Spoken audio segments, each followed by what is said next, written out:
So I'm Brian DePratto with TD Bank, and I just want to start by thanking all of you for making the time to come out tonight for this wonderful event. What I want to talk about is actually putting a value on things, despite what the last speaker sort of started off with. Sort of maybe explaining a little bit about how I'm an economist by training and by practice. So I just want to talk a little bit about how does an economist think about forests, and why do forests matter to economists and to the economy more generally. The way we kind of think about forests, the way we've been thinking about forests lately is through this idea of natural capital. I'm sure all of you are familiar with the idea of traditional capital, whether it's a building, whether it's a bank account, things like that. And it provides services to you. You have a house that you sleep in.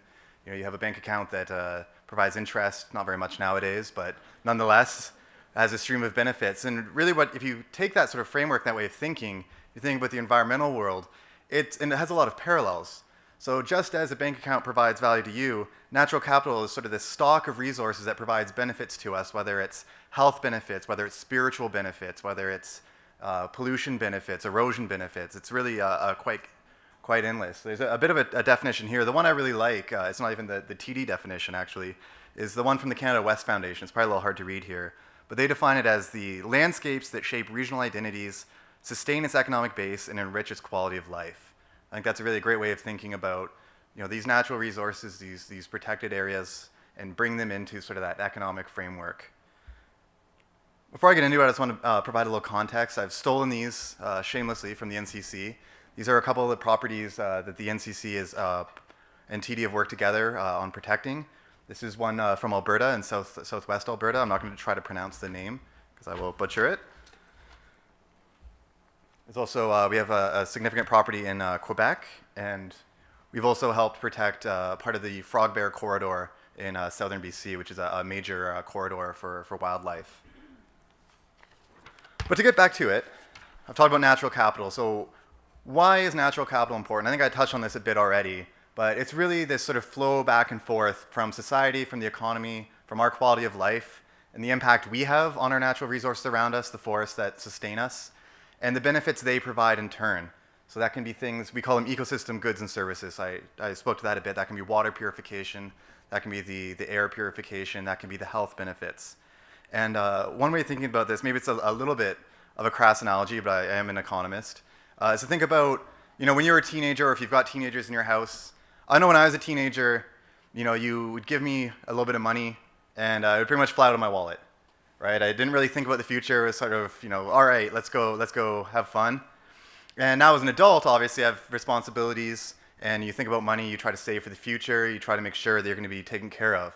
And I think that's what natural capital lets us do when we think about our environment around us, is to stop thinking like selfish teenagers and start thinking like responsible adults, and recognizing the benefits that we get if we have these areas around and sustained for the future. Just to give an example of why for this, you think about the traditional sort of replacement model, you think about trying to put a value on a forest, you might think of the harvest value, let's say, or the recreation value. That doesn't really capture all the benefits that we see here. This is an example that for the forestry industry. So globally, it's about $0.4 trillion, the global forestry industry, annually. And it's a very, very important industry. Like I said, they've moved to this adult thinking, and it's a very important part of our economy. But I think we also need to take a holistic view and see that all the benefits that those trees also provide are almost tenfold in size. So you think about things I've mentioned, like erosion, things like air pollution. There's just really, really quite countless here. And you start adding all those up, you see that when you think beyond just the commodity price and think about the value of the forests, the business case becomes much more clear. So why is someone from bank here? Why should we bother valuing these services? And it goes back to what economists call total economic value.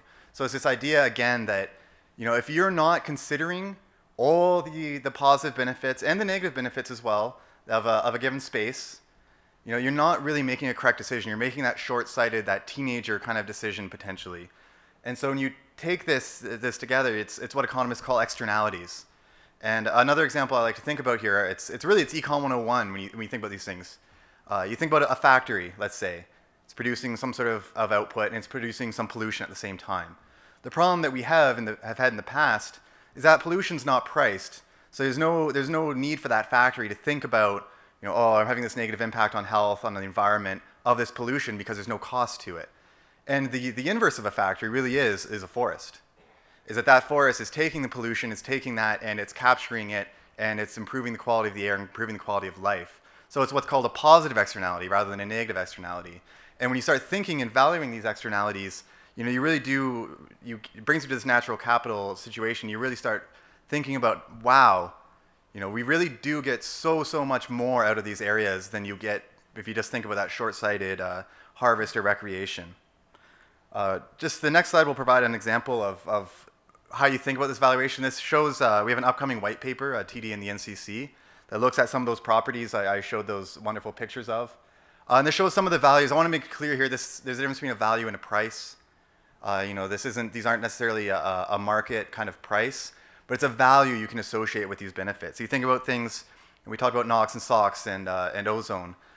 You can put some values on that. We could potentially go out and spend a lot of money, put scrubbers in. There's very expensive technologies to kind of eliminate these pollutants. But why bother? If we protect these forests, grow them, steward them responsibly, we get many of those benefits already, and we can put dollar values there, and it gets very, very significant. And this is just a subset. This is just the atmospheric pollutants. And we've heard so much about the health benefits, about the spiritual benefits, the importance of forests for our First Nations here in Canada in particular. And these are all things you really need to consider before you start making any kind of decision about whether, is it better to maybe do a brownfield kind of development or go out into an untouched area. And when you start thinking about those things, suddenly your decision making changes, and it changes for the better. You start taking all these effects into account. So it is possible, that you may still have the business case that says, look, ultimately we do need to take a few hectares here or something like that. Sometimes that does happen, but at least you're taking that consideration. You're saying, well, the value here truly does exceed not just the price of purchasing the land, but that stream of benefits we get, the atmospheric benefits, the health benefits. Water is another big thing for forests, water purification. And there's countless. I'm listing them here. I'm kind of stumbling around because there's so many I'm running through my mind.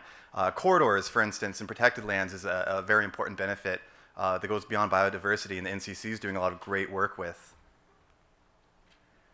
And there really is a business case we made here as well. We've done a number of these valuation studies looking at natural capital benefits, values of our properties. And what you find, we've done a lot looking at the urban context. And what you find here is that if you think about in an urban setting in particular, you think about something like having an urban forest in place, and you think about the benefits you get for things like slowing the water entering into infrastructure. And you think, what would happen if we didn't have those trees around us, we didn't have the urban forests?